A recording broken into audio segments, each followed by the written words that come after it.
노라고 하기를 두려워하지 않는 사람이란 제목으로 하나님 말씀 증거하도록 하겠습니다. 오늘 세례 요한 내용인데 참된 신앙인의 모습을 발견했으면 좋겠습니다. 우리 잘 믿고 싶죠. 예수 잘 믿어야 될 거 아닙니까? 우리 하나님 앞에 곧 서게 될 건데 믿음밖에 없잖아요. 그러면 잘 믿어야 될 거 아닙니까? 세례 요한 같이 잘 믿었으면 좋겠습니다. 그래서 믿음에 관하여서 세례 요한의 모습을 통해서 바른 믿음, 하나님 기뻐하시는 믿음이 뭔지를 살펴보도록 하겠습니다. 요한에 대해서 이렇게 오해하는 부분들이 있죠. 앞에다가 맨날 세례를 붙이니까 세례 요한 그러니까 세례 베푸는 자로 오해합니다. 그렇지만 세례가 목적이 아니죠. 세례 요한, 왜 세례 요한이라 그랬을까요? 그러니까 예수님 제자 요한하고 헷갈리니까 세례 요한 붙인 거지. 세례하는 전문가라는 뜻이 아니죠. 세례도 했지만 세례가 그의 전공은 아니라는 것입니다.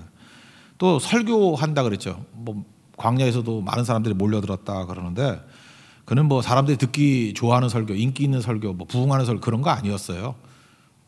오히려 하나님 말씀을 직설적으로 증거했던 사람이지 설교가 그런 건 아니었던 것 같습니다. 또 그가 죽었던 것이 헤롯에 대해서 이렇게 직언하다가 왜 동생 아내 취했냐 그러다가 죽은 걸 통해서 사회 정의가다 뭐 이렇게 얘기를 하는데 그거는 부수적인 거지 그게 목적은 아니었죠. 한마디로 얘기해서 세례 요한이 누굽니까? 오직 예수님밖에 없던 사람이에요. 오직 예수뿐이래. 그죠? 오직 예수뿐이래. 그러니까 태어날 때부터 예수님의 길을 예비하기 위해서 태어났고 평생 예수 증거하다가 예수님 때문에 죽은 존재 아닙니까? 그러니까 예수만 붙들었던 사람이다 이렇게 얘기할 수 있다는 것입니다. 한마디로 해서 예수에 미친 사람이에요. 저는 여러분들의 삶 가운데도 오직 예수뿐이 보이지 않는 그런 인생 되기를 원합니다. 그게 제일 중요한 거죠. 예수 위에 사는 인생. 다들 미쳐 살지 않습니까? 어떤 사람은 사업에 미쳐 삽니다. 진짜 그런 분들이 있어요. 사업이 이렇게 재밌는가 봐요. 그냥 평생을 그냥 사업. 또 어떤 사람은 돈에 미쳐 살아요. 그냥 돈 늘려가는 거 그거 재밌어 하고 저렇게 재밌나 그런 생각이 들기도 하고 어떤 분은 학문에 미쳐 살아요. 이렇게 공부하는 거 있잖아요. 그죠? 얼마나 깊이 빠져드는지. 또 어떤 사람은 제일 미쳐 사는 게 정치죠. 정치는 획가닥 도는 것 같아요. 제정신이 아니야. 그죠? 정치에 빠져가지고 그냥 그거에 열받아서 막 그러는 사람들이 있고 뭐 다르게 미쳐 살고 있지 않습니까? 근데 다 한계가 있죠. 왜 저러고 사나 그런 생각이 드는데 사실은 이 땅을 살면서 하나님 앞에서 제일 가치 있고 남는 인생은 예수 위에 사는 인생이에요. 예수님에 미쳐 사는 인생. 그게 바로 세례 요한이었다는 것입니다. 그러니까 순교할 수도 있고 자기의 모든 것을 희생할 수도 있고 그게 사실은 제일 가치 있는 일이라는 것입니다. 여러분도 인생의 목적이 뭐냐 그러면 오직 예수뿐이네 이런 고백이 나오는 인생 되기를 축원합니다. 절대로 실패하지 않는 인생입니다. 그게 제일 잘 사는 인생이라는 거예요. 세례 요한은 한마디로 얘기해서 오직 예수뿐이네 하는 그런 인생이었다라는 것입니다. 그게 잘 사는 길이고 제대로 사는 길이었다라는 거예요.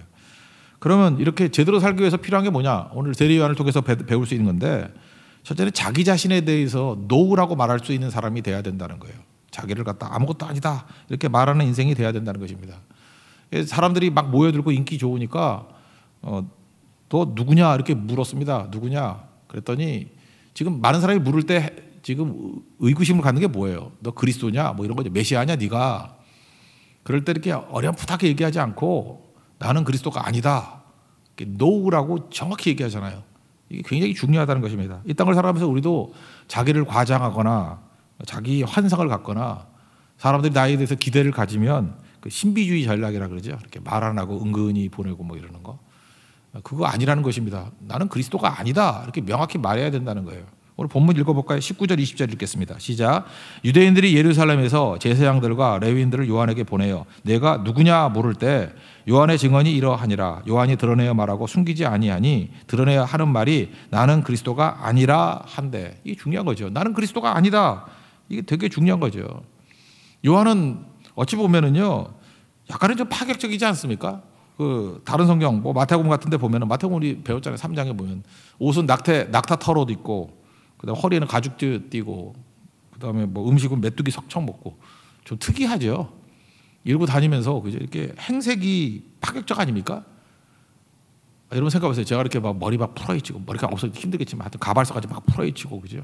막 수염 덕스러게 기르고 거기다가 뭐 여기같이 낙타 털옷 입고 반쯤을 이렇게 막 구멍 뚫어놓고 여기 막 문신하고 가죽띠하고 주식이 뭐야? 그러면 메뚜기야 석청, 메뚜기 씹어 먹고 있고 그래서 회개하라, 뭐 천국에 가깝다, 뭐 이러면은 근데 뭔가 사람이 몰려들어요. 그러면 야, 저거 행색이 파격적이다. 그래서 몰려들 거 아니에요? 그랬다라는 것입니다. 그러다 보니까 저 아무래도 좀 이상해. 저게 뭔가 있는 것 같아, 하나님 앞에서. 그래서 사람들이 그리스도로 오해하고 메시아로 오해할 수 있는 요소가 있었다라는 거예요, 당시에. 그러면 가만히 있으면 되잖아요. 뭐 예수 노 안 하고 애매모호하게. 그러면 계속해서 신비주의 전략으로 나가면 좀 사람들 모이고 막 그러지 않겠습니까? 근데 그게 우리가 하나님의 영광을 가로채는 거예요. 나는 그리스도가 아니다. 이 고백을 해야 된다는 거예요. 이게 제일 큰 게 목사들이 이런 거 많이 할 수 있죠. 예를 들어서 예수님이 목자고 나는 작은 목자다. 그래서 다 사람들 모아가지고 예수님께 끌고 간다. 그거 아니라 그랬죠. 우리는 제가 볼 때 제일 좋은 표현은 양모리 개라니까, 개. 그 대관령 같은데 그 삼양 목자 같은데 한번 가보세요. 그 보더콜리. 개가 하는 일이 뭐예요? 계속 양 몰아가지고 목자한테 몰고 가는 거예요. 목자에게. 개한테 양들이 오지 않아요. 오히려 양들이 개를 무서워하지. 그러니까 이렇게 피하지. 개가 가니까 피하더라고. 피하는 게 몰고 가는 거죠. 목사나 여기 뭐 영적 지도자라 그런 사람들은 다 양머리 개라니까요. 그게 제일 좋은 표현이에요. 그래야 타락하지 않아요. 양머리 개예요. 개 같은 존재예요. 예수님께 가게 만드는 존재다. 보세요. 이게 지금 세례 요한이 거의 양머리 개 아닙니까? 나 아니라고. 그리고 예수님께 몰고 가잖아요. 이게 잘 믿는 길이라는 것입니다. 그러니까 명확히 얘기해야 돼요. 나는 목자가 아니다. 나는 그리스도가 아니다. 그래야지 인간 중독에 빠지지 않고요. 또 인간 주목하는 일들에 빠지지 않는 일들이 된다라는 것입니다. 이거 바울도 그랬죠. 우리가 조금 하나님의 능력의 통로가 되고 이러다 보면 나를 통해서 하나님이 일하시잖아요. 그럼 하나님이 일하시는 거지. 예수님이 일하시는 거지. 뭐 내가 뭐 대단한 건가? 근데 사람들은 착각하잖아. 그러니까 자꾸 사람에 주목하고 뭐 대단한 뭐 능력의 종 이러고 있는데 그거 절대로 사람에게 주목하면 안 된다는 거예요. 세례 요한도 자기에게 주목 못하게 하잖아. 난 그리스도가 아니다 그러잖아요. 사도 바울과 바나바가 1차 전도 여행이죠. 루스드라에 갔습니다. 거기 갔더니 뭐 옛날에 안진뱅이라는데 걷지 못하는 사람, 못 걷는 사람이 있어. 이렇게 맨날 바닥에 있는 안진뱅이. 그랬더니 사도행전 그 3장에 있는 거와 똑같은 거죠. 안진뱅이가 있어, 루스드라에. 그랬더니 그를 걷게 만들었습니다. 일어서라. 그랬더니 일어섰더라고요. 그랬더니 루스드라 사람들이 이게 잘 모르니까 누구라 그랬어요? 한 사람은 제우스고 한 사람은 헤르메스다. 이러면서 어떻게 했죠? 뭐 소 갖고 오고 화 안 들고 오고 살아있는 신이다. 그리고 이렇게 제사 드리려고 그랬어요. 그때 바울과 바나바가 했던 일이 뭐죠? 옷을 찢으면서 자기 부인하지. 나 아니라고 그러잖아요. 나는 여러분과 같은 성정을 가진 사람이다. 사도행전 14장 그 뭐 14, 15절 쭉 나오잖아요. 루스드라 사건. 똑같은 얘기 아닙니까? 조금 이렇게 하다 보면은 그냥 가만히 있을 수 있잖아요. 아, 그게 아니고 말로만 그죠? 나 아니고 하나님이 능력 주셔서 그런 거야. 이렇게 정도가 아니라 옷을 찢어가면서 나 절대로 아니라고 무슨 짓을 하고 있는 거냐고. 당신이나 나나 다 똑같은 인간이고 하나님이 일하실 뿐이라고. 그게 중요한 거죠. 여러분 지금부터 계속 해야 될 일이 뭐냐면 하나님께서 우리를 통해서 일하시잖아요. 우리를 통해서 열매를 거두시잖아요. 그러니까 우리가 할 일은 뭐죠? 사람들은 자꾸만 착각을 한다니까. 그리고 마귀는 착각하도록 우리를 유도해요. 그래서 너 뭐 말론 그러죠. 하나님의 뭐 능력의 통로라고. 그러면서 통로를 자꾸만 이렇게 주목하고자 할 때 그냥 가만히 있고 그러면 안 된다는 거예요. 나 그리스도 아니라고. 나 양머리 개라고. 나는 성정이 여러분과 똑같은 사람이라고. 자기를 노우할 줄 아는 능력. 그게 잘 믿는 거예요. 여러분 계속해서 나를 노우할 줄 알아야 돼요. 난 아무것도 아닙니다. 뭐 우리 한국 사회에서 뭐 옷을 찢을 수는 없지. 옷 찢으면 이상하잖아, 그죠? 그 각 문화권마다 자기를 부인하는 것들이 있잖아요. 그죠? 자기를 이렇게 부인하는 것들이 꼭 나타나야 된다라는 것입니다. 24년 된 책인데 되게 좋은 책이에요. 제가 베트남 선교를 갔더니 거기 신학생들이 이 책을 읽더라고. 원래 제목은 바운더리스라고, 그죠? 경계선이라는 책이에요. 바운더리스. 근데 한국에 번역되기로는 노우라고 말할 줄 아는 그리스도인. 이게 2007년인가가 20주년으로 증보판 나왔던 거 보니까 굉장히 좋은 책이에요. 그죠? 굉장히 좋은 책이라 1997년에 나왔나 그럴 거예요. 그 헨리 클라우드 되게 좋은 책입니다. 경계선이 있어야 된다는 거예요. 그러니까 예수 잘 믿기 위해서는 이 바운더리가 있어야 돼요. 바운더리. 우리가 거룩하다 그러는 게 뭐예요? 구별하다 그런 거잖아요. 거룩이 뭐예요? 그러니까 바운더리가 명확한 거예요. 바운더리가 있어야지 제대로 믿는 거죠. 그러니까 요즘에 바운더리가 없으니까 사람이 혼탁해지는 거 아니에요? 뭐 그냥 가까운 게 웃자고 하는 얘기인데 제 또래만 해도요. 그러니까 나도 라떼 그러나 그거 아니고 하여튼 제 또래만 해도요. 이렇게 교회 이렇게 있잖아요. 있으면은 결혼할 대상이 뻔했어. 일단은 동갑까지만 결혼했어. 그리고 아주 미쳐봐야 1살 정도 위 연상. 그것도 굉장히 기도 많이 하고 할까 말까 할 정도. 그러니까 동갑과 밑으로는 3년, 4년 그러면 좀 미안하고 5년 그러면 돌멩이 맞을 좀 각오를 하고. 그러니까 교회 딱 보면은 이게 결혼 대상과 이렇게 교제할 대상이 딱 눈에 들어와요. 뻔해요. 동갑부터 한 3, 4살. 딱 스캔이 금방 나와. 여기서. 거기서만 다 결혼이 이루어졌어요. 그러니까 일종의 바운더리가 있는 거죠. 그러니까 교회가 질서가 있어. 평안하고 늙은 아저씨는 절대 집잡대지 않고 그냥 가만히 있고. 그러니까 교회가 평화예요. 내게 강 같은 평화. 그래서 그거 그때 많이 불렀다고. 교회는 다 내게 강 같은 평화가 흘렀다고. 아무 문제가 없어요. 근데 이 시대는 미쳤죠. 여자도 위로 20년, 밑으로 20년. 어떤 김용건 아저씨는 39년. 이게 다 미친 거 아니야, 미친 거? 그러니까 여자들도 그래요. 여자들도 위로도 한계가 없고 밑으로도 한계가 없고. 진짜 토마스 홉스 같이 만인에 대한 만인의 투쟁이 돼버렸어. 뭐가 사라졌어요? 바운더리가 사라져버렸어.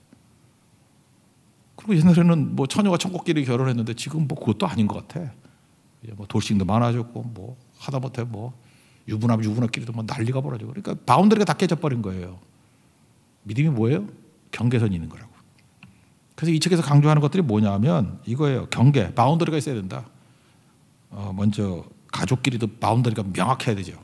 바운더리가 있어야 노후가 가능하지. 바운더리가 없으니까 예스 노를 하지 못하는 거예요. 얘는 예, 아니오는 아니오 해야 되는데 마귀가 하는 일이 뭐냐? 바운더리를 다 깨버린다는 거예요. 바운더리가 없어요. 우리 주일 의식이 있습니까? 주일 의식 없으면 아무 때나 약속하는 거야. 그죠? 뭐 주일에 결혼하자 그래도 결혼하고, 뭐 주일에 만나자도 만나고, 약속 다 하고. 근데 바운더리가 있죠. 주일은 거룩한 날. 바운더리가 있잖아요. 그때 약속 안 해요. 그때는 아무것도 잡지 않고. 바운더리 없는 게 개판 인생이죠. 그 얘기죠. 이 책 얘기가. 거룩이라는 게 딴 게 아니라 바운더리 생긴다는 거예요. 바운더리 있어. 바운더리가 있으니까 뭘 하게 돼 있어요? 노후할 수 있는 힘이 생긴다고요. 여러분 노후 못 하잖아요. 왜 노후를 못 해요? 바운더리가 없으니까. 이건 뭐 날짜도 그렇고 뭐 친구, 배우자, 자녀, 직업. 우리 크리스찬들이 아무거나 할 수 없잖아요. 그래서 노후할 수 있는 이유가 뭐예요? 바운더리가 있기 때문에. 세례 요한의 특징이 뭔지 아십니까? 바운더리가 명확했어요. 예수님은 예수님이고 나는 나. 내게 주신 소명이 뭔지. 그러니까 노후할 수 있잖아요. 나는 그리스도가 아니라. 이게 능력입니다. 성경이 우리가 가르치는 게 뭔지 아십니까? 경계선을 가르쳤죠. 그래서 그리스도 안에 있는 게 무엇인지, 그리고 여러분들 그리스도께서 주신 말씀을 가지고 용기 있게 노후하십시오. 노후 1번, 2번, 3번 하는 동안에 우리 인생이 확 바뀌게 된다라는 것입니다. 그래서 그는 자기가 누군지를 알았어요. 그리스도가 아니고. 나는 누구라고요? 하나님께서 예수 그리스도를 증거하라고 보내신 소리다 그래요. 소리. 그러니까 정체성이라고 그러죠. 아이덴티티. 내 정체성이 뭔지. 이 정체성이 되게 중요한 건데, 뭐 우리 교회는 안 하지만 뭐 이렇게 아버지 학교 이런 거 있죠. 아버지 학교 뭐 몇십 년부터 했는데, 아버지 학교 하면은 좋은 아버지 만든다겠다는 그 얘기예요. 제일 먼저 하는 게 뭔지 알아요? 한 10번씩 외치게 만들어. 남자들 모아놓고. 나는 아버지입니다. 나는 아버지입니다. 나는 아버지입니다. 그러다가 울어. 그거 너무 잘 통해가지고 맨날 그거 시켜. 나는 아버지입니다. 아버지입니다. 그러니까 아버지인데 아버지라는 자의식만 가져도 이미 반은 끝난 거예요. 아버지는 어떠해야 되는지. 그 뭐 설명할 것도 없죠. 그 다음에 뭐 저절로 나오는 거지. 마찬가지로 우리 신앙인들이 가져야 될 게 뭐냐면 내가 누굽니다. 그거에 대한 얘기를 해야 돼요.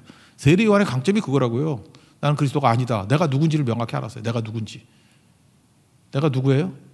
그리스도의 종이고 소리에 불과하다고.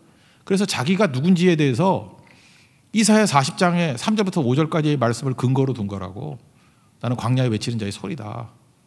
그래서 뭐 높아진 것은 낮게 만들고 골짜기를 메우고 예수의 길을 영접하고, 그 다음에 뭐 5절 또 뭐가 나오죠?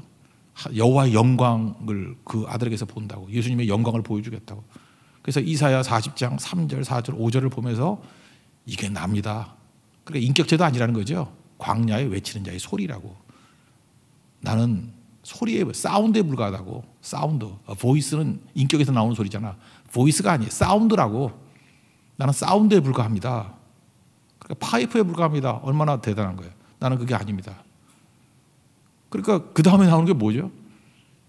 나는 주인공이 아닙니다. 그 얘기죠. 나는 주인공이 아닙니다. 주인공이 누구예요? 예수님만이 주인공입니다. 나는 그리스도가 아닙니다. 1차. 두 번째, 나는 사운드이기 때문에 나는 주인공이 아닙니다. 여러분 잊지 마십시오. 인생에서 여러분이 자신이 주인공이 되려 그럴 때부터 우리가 타락하고 넘어지게 되는 거예요. 선악과가 뭐예요? 선악과 유혹이 뭐 딴 겁니까? 너 주인공 되라 그거 아니에요. 이거 먹으면 하나님 같이 된다면 하나님이 뭐예요? 주인공 되는 거 아니에요? 주인공, 주인. 근데 명확히 알잖아요. 나는 주인공이 아니라고. 예수님이 주인공이라고. 여러분 이 시대의 이 특징이 무엇입니까? 이 시대의 특징이 모든 산업, 그 다음에 돈 버는 일들 다 보면은요, 네가 주인공 되라, 뭐 이런 거예요. 네가 주인공 되라. 그런 거 아니에요? 그래서 주인공 되라고 난리치는 그런 일들 벌이고 있지 않습니까? 주인공 되라고. 화장품 팔면서 뭐라 그래요? 이렇게 화장하면 너 주인공 돼. 그렇게 이러면 사 쓰는 거 아니에요? 아닌가? SNS 다 이렇게 주인공 아니에요? 주인공. 그죠? 가짜 얼굴들 올려놓고. 난 누군지도 모르겠어. 제발 카톡 프로필 아는 얼굴 해주세요. 정직하게. 내가 다 주인공이야. 자기가 다 주인공 되는 거예요. 제가 별로 안 좋아하는 게 이벤트 이런 거 별로 안 좋아하거든요. 이벤트가 뭐예요? 이렇게 프로포즈를 하거나 뭐 이럴 때 이벤트 한다는데 가끔마다 뭐 예배 시간에 뭐 리더 모임 끝나고 난 다음에 갑자기 이벤트 하고 그러는데, 아니 하나님 앞에 예배 드리고 하나님의 말씀 준비하는데 왜 개인적으로 사적으로 그걸 써? 이제 물론 지금 팬데믹이기 때문에 하지도 않겠지만 교회 와서 그 이상한 짓을 하지 마요. 이벤트를 하면 나가서 버리든지. 왜 교회에서 왜 이벤트를 하려고 그래? 사람을 높이는 일 왜 거기서 하려고 그래? 그건 아니죠. 교회에서 웬만하면 그냥 뭐 너무 보수적이 돼버리나? 교회에서 생일잔치 이런 것도 좀 덜 했으면 좋겠어요. 그냥 간단하게 하든지. 아니면 집에 가서 해요. 집에 가서. 이건 취소하려면 해요. 그 정도까지. 근데 하여튼 그 취지는 알겠죠. 취지는 이벤트가 뭐예요? 오늘의 주인공이 너라는 거 아니에요. 오늘 주인공 너라고. 사람이 주인공 되는 거에 대해서는 좀 이렇게 좀 강박관념을 가질 정도로 좀 거부할 필요성이 있어요. 사람이 주인공 되면 안 돼요. 무슨 사람이 왜 주인공 돼? 그건 아니죠. 제가 물어봤더니 그래요. 뭐 이번에 뭐 삼성에서 뭐 제플립이라는 게 나왔다며. 뭐 얼마냐 그랬더니 200만 원이 넘더라고. 와, 그 휴대폰이 뭐 200만 원이 넘어 그랬더니 그거 없어도 못 판대요. 그래서 왜 그러냐 그랬더니 딴 거는 뭐 럭셔리하게 살려면 돈이 많이 드는데 뭐 한 200만 원 정도는 암만 돈이 없어도 아직 그 집값도 너무 올라가지고 집도 못 살 거니까 뭐 그런 거 사가지고 사면은 무슨 느낌이 돼요? 자기 주인공이 된 느낌이 든대요. 그래서 딱 뚜껑 열면 야, 그거 뭐냐? 그러면 오늘 내가 주인공이야. 이런 느낌이 든다는 거예요. 그래서 돈 없는 사람은 휴대폰 200만 원짜리 사가지고 주인공 되려고 그러고, 돈 좀 있으면 뭐 뚜껑 열리는 차 타고 다니면서 주인공 되려고 그러고, 또 그것도 아니면 뭐죠? 뭐 큰 집 사가지고 주인공 되려고 그러고.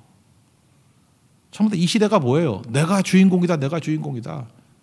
아이들 보세요. 아이들 학교에서 뭘 가르쳐요? 여러분 부모들이 하는 일이 뭐예요? 내 아이 주인공 만들겠다는 거예요. 다 혈안이 돼 있어. 주인공 되려고. 그 배우에 마귀가 있는 거 모르십니까? 인간이 주인공 되라. 그게 선악과예요. 우리 지금 선악과에 다 속고 있는 거라고. 내가 주인공 되는 거예요. 다 내가 주인공. 왜 돈 가지려고 그래요? 돈 있으면 내가 주인공 되거든. 다 주인공. 모든 교육의 핵심이 뭐예요? 네가 주인공이다. 주인공으로 살다가 떨어진 사람이 연예인들 아니에요. 어딜 가나 주인공. 그러다가 인기 사라지니까 우울증 빠지고 뭐 극단적 선택하고 막 그러잖아요. 다 속고 있는 거예요. 여러분들 지금도 인생 망치는 길이 뭐냐면 내가 주인공이다 그런 의식 갖고 살면 인생 망치는 거예요. 마귀 종로도 사는 거고. 지금 세례요한이 하는 일이 뭐냐면 나 주인공 아니다 그 선언을 하는 거라고요. 사실 보면요, 여기 묻잖아요. 너 그럼 뭐 엘리야냐? 뭐 그 선지자냐? 이렇게 묻잖아요. 25절 한번 읽겠습니다. 시작. 또 물어 이르되 내가 만일 그리스도도 아니요 엘리야도 아니요 그 선지자도 아닐지 어짜요 세례를 베푸느냐? 여기 보세요. 세례를 베푸면 무슨 퍼밋이 있어야 될 거 아니에요. 무슨 권한으로 너 세례를 베푸냐? 이럴 때 그냥 가만히 있었으면은 그냥 세례 베푸는 거 시비 안 걸잖아요. 근데 그리고 사실은 여기서 엘리야냐 그럴 때 엘리야지요. 세례 요한이. 그거 모르세요? 말라기 4장 5절과 6절을 보면은 크고 두려운 날이 이르기 전에 말세 전에 내가 선지자 엘리야를 너에게 보내리니 그가 아버지의 마음을 자녀에게 돌이키고 자녀들의 마음을 그의 아버지에게로 돌이키게 하리라. 그래서 말라기 4장 5절 6절에 보면은 메시아 오시기 전에 엘리야가 온다 그랬다고요. 그래서 마태복음 17장에 보면요 10절에 서기관들이 제자들이 예수님께 묻는 거예요. 서기관들이 엘리야가 먼저 와야 한다고 말씀하던데요. 이렇게 예수님께 물었어요. 그랬더니 예수님이 말씀하기를 엘리야가 과연 먼저 와서 모든 일을 회복하리라. 엘리야가 이미 왔을 때 사람들이 알지 못하고 임의로 대우했다. 이렇게 예수님이 말씀하셔요. 그래서 마태복음 17장 13절을 보니까 그제서야 제자들이 예수께서 말씀하신 것이 세례 요한인 줄을 깨달으니라 이랬다고요. 그러니까 예수님이 친히 인정한 거죠. 메시아 전에 올 엘리야가 누구라고요? 세례 요한이다. 그러니까 세례 요한도 이거 뭐 자기가 알았을까요? 몰랐을까요? 알았고 또 이렇게 인정해도 문제는 없잖아요. 근데 세례 요한이 여기서 너 엘리야냐 그 선지자냐 다 아니라고 얘기했던 이유가 뭐예요? 그거 슬쩍 인정해버리면 사역하기 편하잖아. 세례도 베풀 수 있고 얼마든지 사역을 마음껏 할 수 있잖아요. 근데 세례 요한의 마음 가운데 무슨 강박이 있는지 알아요? 내 사역을 좀 자유롭게 하는 것보다 더 중요한 게 뭐냐? 더 중요한 게 뭐냐? 혹시라도 내가 주인공 되는 것이 얼마나 위험한지 그걸 깨달았다는 거예요. 그래서 원천적으로 그냥 다 무시해버리잖아요. 나 아무것도 아니라고. 그럼 우리가 제일 먼저 해야 될 일이 뭐냐? 내가 주인공 아닌 거, 선악과 거부하는 거, 이거부터 해야 된다라는 것입니다. 그래서 여러분 예수 잘 믿기 위해서는요, 바운더리 잘, 노우 할 줄 잘 알아야 되고 또 하나가 내가 주인공 아니고 주인공은 누구예요? 예수님이 주인공이에요. 내가 주인 아니에요. 예수님이 주인이라고. 그게 NIBC 아니에요. 나다이버크라. 나는 죽고 예수로 사는 거. 그게 예수 잘 믿는 길이라는 것입니다. 여러분 그 길 걸어갈 수 있는 우리 하나님의 신실한 종 되기를 바랍니다. 그러니까 뭐 똑같은 얘기죠. 그러니까 마지막 어떤 일이 벌어져요? 그는 예수님만 바라봅니다. 그리고 예수님을 증언하는 인생을 살아요. 증인, 예수 증인. 아니 게 뭐예요? 누구 죽이려고 하는 게 거짓 증인 그러죠. 우리 둘 중에 하나예요. 거짓 증인 되지 않으면 예수 증인 되는 거예요. 거짓 증인 해가 누구 죽이려고 그러지 말고 예수 증인 되라는 것입니다. 예수님 오실 때 뭐라 그래요? 그리스도요 하나님입니다. 그 얘기잖아요. 세상 죄를 지고 가는, 세상 죄를 감당하는 게 구원자죠. 하나님의 어린 양을 보라. 하나님이라는 거예요. 하나님이 인간의 몸을 입고 오셔가지고 죄를 짊어지는 그리스도 되셨다 그 얘기죠. 29절 30절 읽겠습니다. 시작. 이튿날 요한이 예수께서 자기에게 나오심을 보고 이르되 보라 세상 죄를 짓고 가는 하나님의 어린 양이로다. 내가 전에 말하기를 내 뒤에 오는 사람이 있는데 나보다 앞선 것은 그가 나보다 먼저 계심이라 한 것이 이 사람을 가르침이라. 그러면서 예수 증거합니다. 뒷부분에도 보면 뭐 성령이 비둘같이 내리는 걸 보니까 예수님이 그 하나님의 아들 되신 예수님이 구원자가 돼서 이 땅에 오셨다. 내가 그 아들을 증언한다. 우리 32절 34절까지 읽겠습니다. 시작. 요한이 또 증언하여 이르되 내가 보매 성령이 비둘기같이 하늘로부터 내려와서 그의 위에 머물렀더라. 나도 그를 알지 못하였으나 나를 보내어 물로 세례를 베풀라 하신 그이가 나에게 말씀하시되 성령이 내려서 누구 위에든지 머무는 것을 보거든 그가 곧 성령으로 세례를 베푸신 이인 줄을 알라 하셨기에 내가 보고 그가 하나님의 아들이심을 증언하였노라 하니라. 그러니까 그는 세례 요한이 아니고 뭐예요? 그의 사명은 예수 증언하는 게 그의 사명이었다는 것입니다. 예수님의 존재가 하나님이시고요. 예수님의 존재가 구원이에요. 구원. 그래서 예수님 바라볼 때 예수님의 존재가 우리에게 구원을 준다고요. 그러니까 여러분들 예수님 바라봐야 구원이 있어요. 장대 꼭대기에다가 노뱀 달아봤을 때 그 바라봤을 때 사는 거 마찬가지로 예수님도 십자가에 달리신 거 아니에요. 예수님 바라봐야 산다니까요. 우리가. 여러분 예수 믿다가 낙심하는 이유가 뭐예요? 우리 보통 응답이 안 됐다 그럴 때 예수님이 나를 위해서 뭘 안 해주셔서 섭섭하다 이런 거죠. 예수님의 행동에 대해서 섭섭하는 사람이 많아. 예수님은 예수님 뭘 하시는 분이 아니에요. 성경의 표현은 세례 요한의 표현에 하면 doing이 아니라 doing 뭘 하시는 분이 아니에요. 예수님은 존재예요. being이라고 being. 예수님은 존재예요. 존재. 예수님은 그냥 존재로서 하나님이시고 존재로서 구원자 되신다고. 그러니까 예수님은 존재이기 때문에 바라보면 되는 거예요. 뭘 하고 안 하고의 문제가 아니고 예수님이 내 안에 계신 존재예요. 존재. 그러니까 낙심하는 이유는 뭐냐면 예수님이 존재가 아니라 뭘 하는 분이라고 생각해. 역할이라고 생각한다고. 그러니까 섭섭한 거지. 예수님이 뭘 안 해주시면 그러는 거고. 이거 뭐라고 설명해야 되나? 여러분의 부모님이 존재하는 거 아닙니까? 존재. 뭘 해줘서도 좋지만 해주는 것보다 존재 아니에요? 아버지가 있어 좋고 어머니가 있어 좋은 거 아니에요? 뭘 해줘야 되는 건가? 하는 게 아니라 존재로서 기뻐야 된다고. 오늘도 이렇게 우리 청소년들이 이렇게 율동도 하고 청소년 막 끝난 사람도 이렇게 막 이렇게 유튜브 뭐 이렇게 관리도 하고. 난 너무 좋아요. 이거 해서가 아니야. 율동 안 하면 내가 싫어하겠어? 좋아하진 않겠지만 그래도 싫어하진 않아요. 절대로. 존재야. 난 참 좋아요. 존재가 좋아요. 존재가 좋고 이게 존재가 좋아. 너무 이게 존재가 좋아. 동광이도 있고 존재가 참 좋아요. 내가 지금 그거 안 한다고 내가 미워하겠어? 안 그렇죠? 존재. 우리 권사님들 뭐 집사님들 내가 뭘 해야지 좋나? 교회는 그게 아니에요. 존재예요. 가족이 왜 좋아요? 존재잖아요. 지금 세례요한은 예수님의 존재로 얘기하는 거라고. 그러니까 예수님만 증거하는 거라고요. 그러니까 자기가 없는 거예요. 자기가. 그러면 예수님이 우리를 무시하나? 그게 아니죠. 예수님이 우리를 부르셔서 우리에게 영광을 나눠주시잖아요. 그죠? 예수님의 존재를 바라보는 그때에 우리가 예수님같이 영광스러운 존재로 변화가 되는 거라고. 그게 믿음이에요. 그래서 우리가 어떤 사람을 이게 사용 개념으로 보면 안 되고 존재로 볼 줄 알아야 된다니까요. 그냥 좋은 거지 뭐. 뭘 해야 좋나? 이용해 먹으려고? 그런 거 아니거든요. 일제시대 때 최권능 목사님이라고 본명도 있는데 본명은 잘 모르는 것 같아요. 사람들이. 최봉석 목사님인데 내가 최봉석 그러면 내가 인터넷 찾아봤어. 최봉석 쳤더니 무슨 사장님 나오더라고. 최봉석 치면은 이상한 사람 나와요. 무슨 기업가라고 나와. 근데 이분의 본명도 잊어버려서 본인이 1869년에 태어나서 해방 1년 전 1944년에 돌아가신 분인데 순교하신 분인데 최권능 목사님이라고. 최권능. 이분이 영향이 지금도 있어요. 이분의 전도 내용이 예수천당 불신지옥이야. 얼마 전까지도 뭐 이렇게 들고 다니는 분 있잖아. 예수천당 불신. 신촌 갔더니 이때 예수천당 불신지옥. 이게 최권능 목사님 했던 일이에요.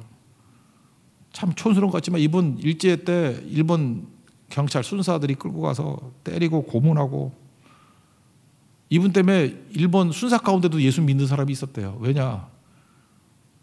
때리잖아요? 때리면 예수예요. 주먹으로 치잖아요? 그러면 천국이에요.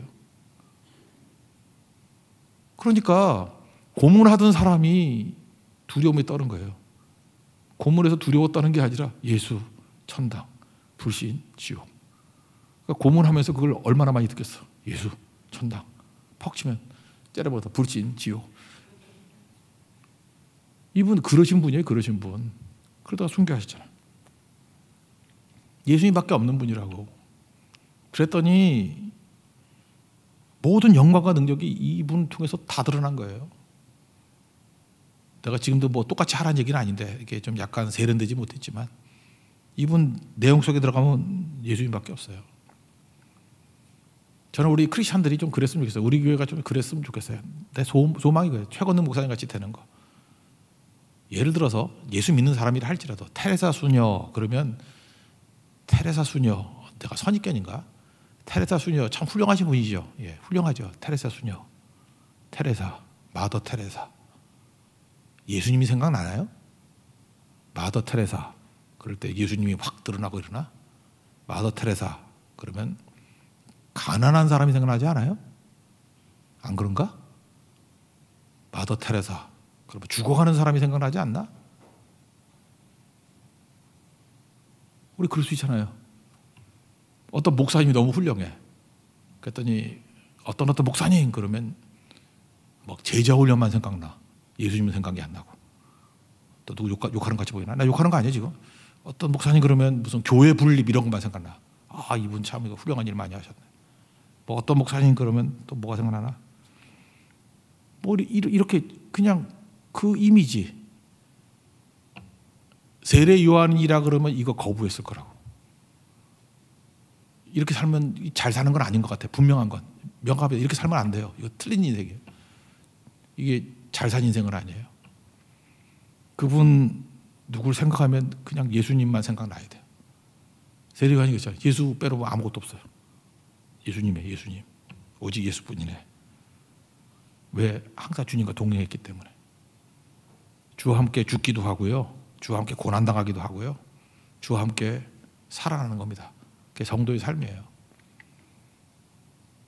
우리 정말 잘 믿는 인생 되기를 원합니다. 제대로 믿는 인생 되기를 원합니다. 그러기 위해서는 나에 대한 부인이 있어야 돼. 자기 부인.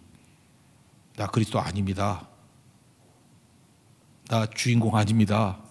계속 고백해야 돼요. 그리고 오직 예수뿐입니다. 예, 그리고 살 때 주님과 동행하는 인생이에요. 그러면 주님과 함께 고난과 죽음 다 겪지만 가장 큰 영광, 가장 큰 부활, 능력, 생명, 영생 다 얻게 된다는 것입니다. 우리 평생의 삶이 우리 예수님과 동행하는 우리 거룩한 인생 되기를 축원합니다. 예, 자리에서 일어나겠습니다. 주와 함께라면 찬양하겠습니다.